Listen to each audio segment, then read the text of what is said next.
Hey, everybody, it's Greg again. Another edition of Unbreakable the podcast is coming at you.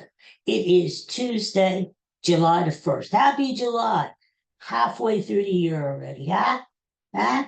It's hot and muggy here in Pennsylvania, but better weather is ahead. We have another round of thunderstorms coming our way today. They were vicious last night, booming all night long. But after today, we're supposed to get really good weather just in time for my ball game tomorrow. Going to see the Phillies and Padres playing tomorrow afternoon. Uh, Supposed to be a beautiful July 4th and a great weekend, too. Well, today I thought we would just talk about things in the news, and there's a lot to talk about right there. So hang with me. We're going to just chit chat for a few minutes, okay? First of all, I want to say happy heavenly birthday to the one and only Princess Diana. That's right. It's Princess Diana's heavenly birthday. She would have been 64 years old today. Still young. Still young. She died seems like a long time ago. But she still would have been young. So there, that tells you she died so young. Huh? The thing I love about Princess Diana, she was a beautiful, beautiful person inside and out. She was the one who wasn't afraid to go up to people with AIDS, people with all kinds of disease, disability, and touch them. People who were touched by her, literally hugged and touched by her, said they felt this sort of a electric feeling that she gave you. I mean, she was just it was like a magnetic personality she had, and she wasn't afraid. The royals could be like stuffy, a poo poo, like hoity hoity. Like our our shit doesn't stink. Well, but she wasn't. She was down to earth, and she was the people's princess. And I still love her. I still love her. Anyway, happy heavenly birthday there, Princess Diana. Well, what's going on in the news these days? Well, did you hear about the Idaho murders that creep Brian Kohlberger, whatever the hell he is going to plead guilty. And you know what? I knew he did it. Well, first of all, the evidence was overwhelming that he did it. His DNA was at the crime scene. How much more do you want, right? And yet last week, these scummy defense lawyers, of course, that's their job, but I wouldn't want it. Would you want it? To try to get this guy off, knowing that he is a murderer, tried to get him off by saying, oh, but wait a minute, Judge.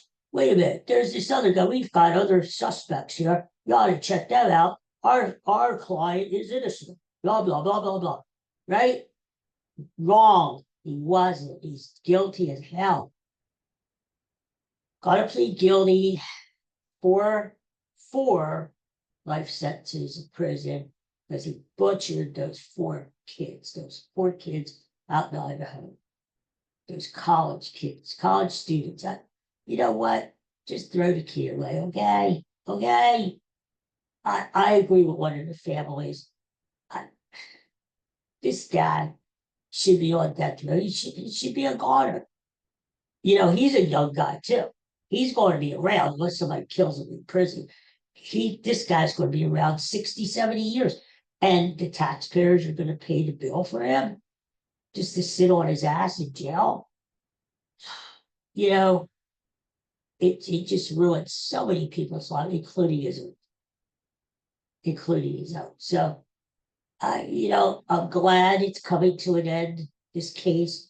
But then again, I'm not glad because he really, even though he has to spend the rest of his life in jail without parole, without a chance to appeal, still, I still think he got off easy. I still do.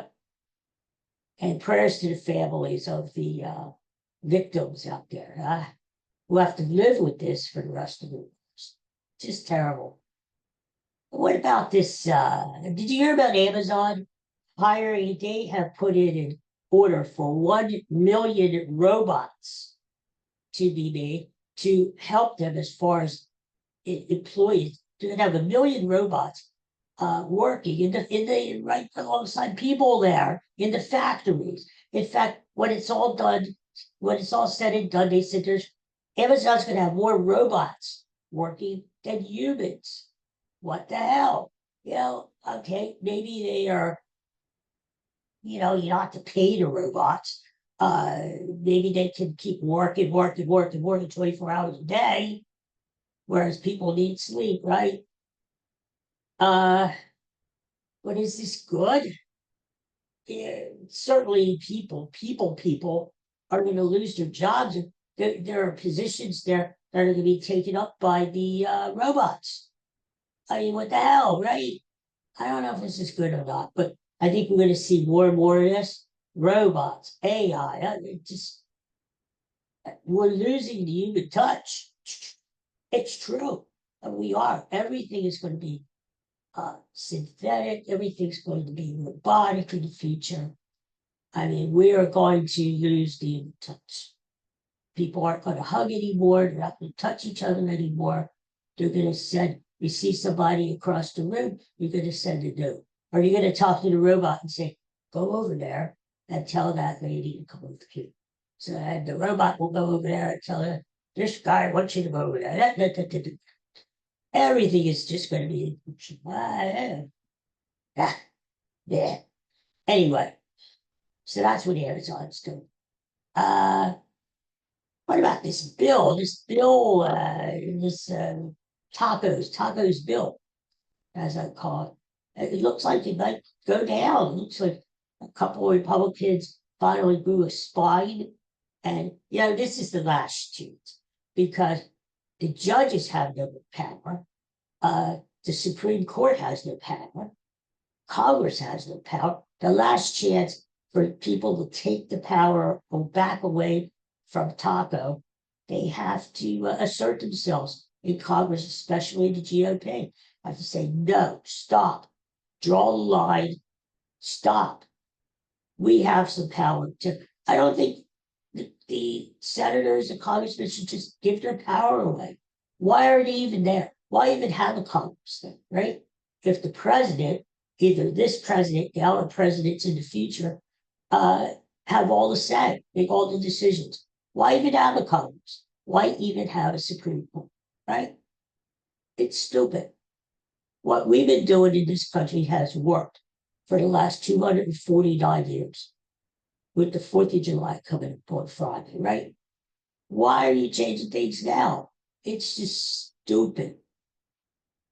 And, what I worry about in this bill is Medicare pays for long-term care in a nursing home. People forget that. They're like, oh, it's fraud. Maybe some people who deserve the work or need the work, who don't work, yes, that's fraud. But you're talking about people in nursing homes. You need to put a grandpa in a professional nursing home because he needs care. You can't take care of him at home because he's combative, he has dementia, he's wandering around the house, he's going to get hurt. You're stressed out.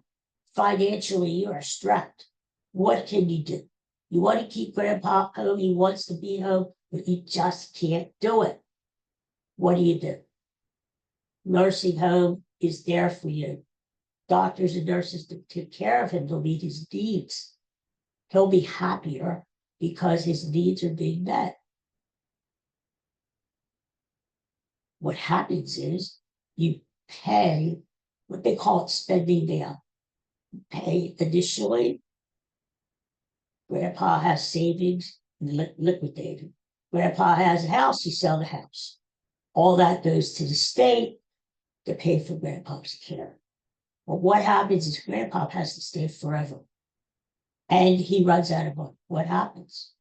You apply for medical assistance, which is Medicaid. If approved, grandpa could stay in the nursing home for the rest of his life.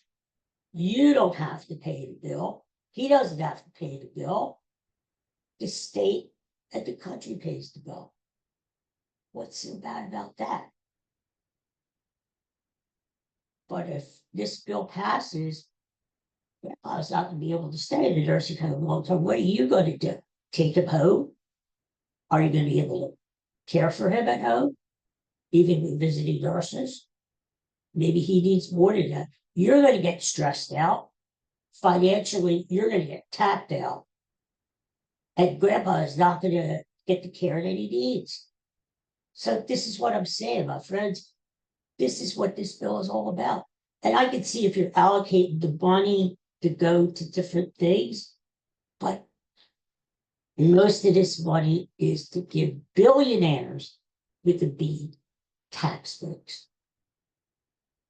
So poor people who are just trying to make it from week to week, from paycheck to paycheck, they're not going to benefit from this bill. The billionaires. And that's the problem. That's the problem right there. So that's what I'm saying. You have to think about that. And people don't think about that it could affect you. It could happen to you. Your family member needs nursing home care. What's going to happen? It's something you need to think about. Something we don't want to think about or say, oh, I'll take care of it at home. Well, that's great if you can do it and you can try. But what if you can't? Medicaid is there for you, along with Medicare, just in case you can't do it. And I know because I was a social worker in a nursing home for 30 years. So there you go. What else is happening? Oh, geez, the Philly trash. These guys are on strike. You know, this Mayor Parker. What the hell? We're coming up to the 4th of July. This is when Philadelphia gets the most tourists, right? Everybody wants to come to Philadelphia around the 4th of July because the Declaration of Independence was signed here. This is where the country was born, right? And so what happens? These guys go on strike. The guys who pick up your trash, maintenance workers, janitors in the airport, in hotels, they're all on strike. So what's going to happen? You're going to get thousands, if not millions, of people coming into Philadelphia to help celebrate the 4th. And what are they going to do? Find trash in the streets. The airport is going to be dirty. The hotels are going to be dirty. All because you don't want to give these guys a raise. I think these guys deserve it, right? Do you want to go and pick up the trash every day or every week? There are certain things in life that we either can't do by ourselves or don't want to do. Thank God there are people who are willing to go out and get their trash and take it away to be disposed. Right now, Philadelphia residents have to take their trash, have to put it in the car and take it to a landfill or wherever. And all because of a few bucks. Now, Mayor Parker, come on. What the hell, right? I mean, this is the worst time of year to have this happen. You know, I remember this. These guys went on strike 39 years ago. Last time they went on strike. And I remember it. They were out for quite a while. And the trash was piling up on the streets and the curbs of Philadelphia. Not only was it ugly, it smelled bad. You got that old filthy Philadelphia. You want that to come back again? Really? That's the impression you want to give? So let's hope that there are no talks scheduled, but let's hope 4 lines prevail and they start talking again and they give these guys what they want, a good raise so they can raise their families and get them back to working again, right? It's just stupid. It is just stupid. So what else is going well, 3 weeks from today, July 1st, the Eagles go to training camp. Training camp is only 3 weeks away, my friends. And it starts. And the Eagles start training camp pretty soon. You'll have preseason games going on. And then before you know it, the season starts against Dallas. Stupid Dallas, stupid. And Eagles try to defend their Super Bowl title. Championship banners will be raised. And we try again, right? It's very hard to repeat because the bullseye is on your back. Every team is getting up for you. The schedule's really tough. Out of the 17 games that the Eagles play, 11 of the games are against teams that made the playoffs. Really tough, brutal away schedule. They have to go up to Buffalo, they have to go up to Green Bay. Just tough games, tough environments. But if anybody can do it, this Eagles team can. They're still strong on an offensive and defensive lines. They still have Saquon Barkley. Don't forget, he rushed for over 2,000 yards last year. Jalen Hurts, the MVP of the Super Bowl. A lot of weapons. A.J. Brown, Devontae Smith. Their defense is still stellar. Special teams good.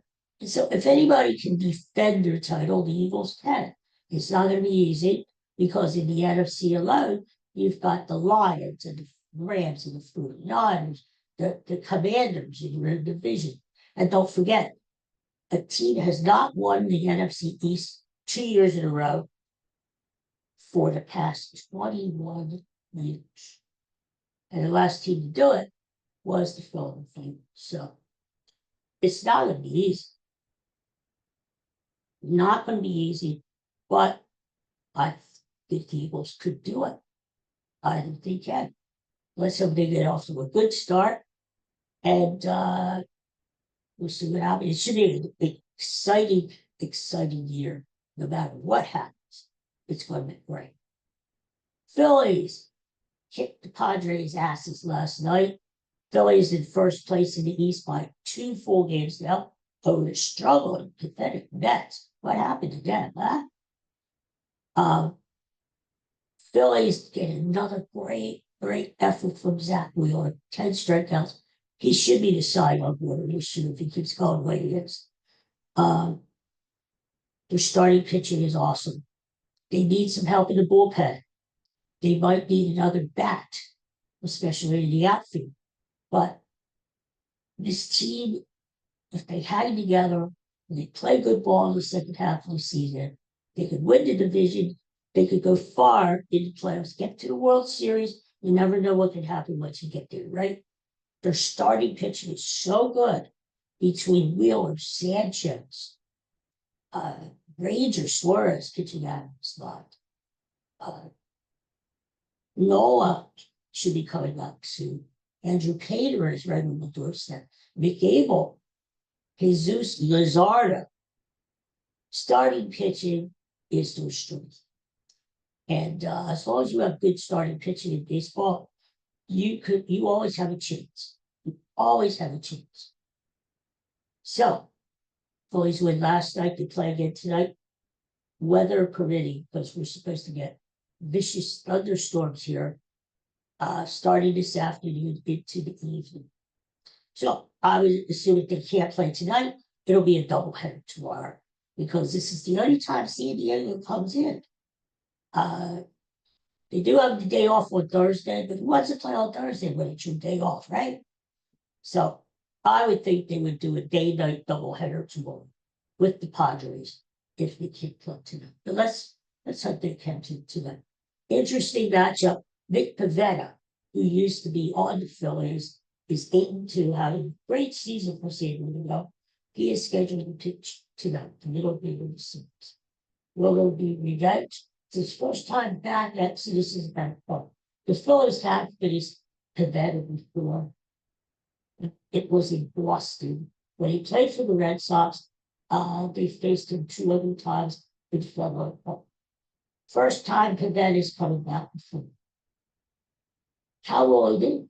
He's a strikeout pitcher. He's many strikeouts against the Phils. Christopher Sanchez pitches tonight. He's been great lately. So, quite a matchup. Tomorrow I go to the game. We're seeing McAble pitch, and we're also seeing Dylan Cease pitch. cease and desist. Dylan Cease pitches for the Padres. Not a bad pitcher. Used to pitch for the White Sox. On the Padres now. Not bad. Not bad. So we'll see what happens. Bryce Harper is back. His wrist injury is better. I'd like to know what the hell is wrong with him. I keep reading inflammation. Well, how did it get that way? And can they fix the wrist in the off-season? Surgery? Downtime? I mean, is this going to be an ongoing problem every year? Bryce Harper is going to have a problem with his wrist. Really? Nobody seems to be answering that question. Okay, he's better, but what is wrong with the wrist? It's not broken. What's wrong with it? Right? Nobody's been asking that question. I don't know, but let's hope Harper stays healthy, because just his presence in the lineup means a lot. He protects Trey Turner and Kyle Schwarber in the lineup. And it makes the lineup deeper, and hurt or not, the opposing teams have to respect Bryce Harper being in the lineup, just for the fact that he could hit a home run anytime. So, Bryce Harper, hey, what's wrong with this John Fetterman guy, huh? Did you hear him yesterday? He's bitching about having to stay in Washington because of this bill. And he said, I want to go home. I want to go home. My family went to the beach without me. I'm going to miss my vacation. Well, you know what, John Fetterman, I voted for him. And I'm so disappointed in him. John Fetterman, if you want to go home, go to hell home. Resign. Resign. Okay? If you can't do the job, if you don't want to play senator anymore, then take your ball and go home. Okay? I'm sure there are other people willing to fill your seat. Just go home and go on vacation. Make it a permanent vacation. How do you like that? I'm very disappointed in him. I thought he was really a man of the people here in Pennsylvania, and he's turned out to be a man of taco. A man of taco. So, anyway, who does that? Who gets elected to office and then says, and then bitches about not being able to go on vacation? I mean, come on, stop already. Jesus. What else? Did you hear there's a poll out something about New Jersey being the number one on the list of least patriotic states? Really? Why is that? Why is that? Why is New Jersey the least patriotic state in the Union? I don't get it. I don't get it. My friend Steve Chevalier, who lives in New Jersey, says that poll is back from 2020. But even then, why would New Jersey be known as the least patriotic state? How do they determine it? Because you don't fly the flag outside? I don't get it. I don't know. Anyway, so that's about it. Phillies play tonight, weather permitting. Second game of the set with the Padres. And then this is great. The Phillies play on the 4th of July. At home, after the game, 1:00 game. Perfect. Every team should play on the 4th of July, on holidays, summer holidays, and they should have more double headers like it used to be. When I was growing up as a kid, every single freaking team in Major League Baseball would play on the 4th of July. And a lot of these teams would do double headers. There'd be 5, 6, 7, 8 double headers going on the 4th of July. Just like Memorial Day, just like Labor Day, all the summer holidays. But it's not like that anymore. Yeah. And all these owners want a separate gate so they can make money. And of course, baseball is bowing down to millennials who can't stand to stay in the stadium for 3 hours. They need to get the hell out of here. Well, you know what? If you can't stand baseball and to sit there, don't go to the games and watch baseball. Nobody's forcing you to go to the stadiums, right? So back in the day, we used to go to doubleheaders and we used to be at the stadium for a good 6, 7 hours until both games were done. They would have a halftime show, maybe fireworks or something. And it was a good day at the ballpark. You have your hot dogs there, your popcorn, your sodas, everything, everything. You could ask for a better place to be on the 4th of July than at a baseball stadium, right? That's what baseball is for. So it will be cool to see the Phillies actually play at home on the 4th of July against Cincinnati. So I guess that's about it. Everybody have a great day. Peace and love. Thanks for tuning in. Thanks for joining me. I'll be back again soon. We'll chit chat. We'll have a remember when. Maybe we'll do the TV and movie classic. You just never, right? Or we'll come on and just talk sports like we usually do. So thanks for tuning in. And everybody take care. Have a safe week. I'll probably see you. In fact, Thursday. I'm coming back. Tomorrow probably won't be on. Thursday, I'm going to be on. I promise you, we'll have a show. We'll have a regular show. I think I'm going to do 2 shows. We may do a movie classic or something like that for the day before the 4th of July. So I'll see you on Thursday, okay? Go Phillies. Go Phillies. Take care. Peace and love. Bye-bye. Go Phillies.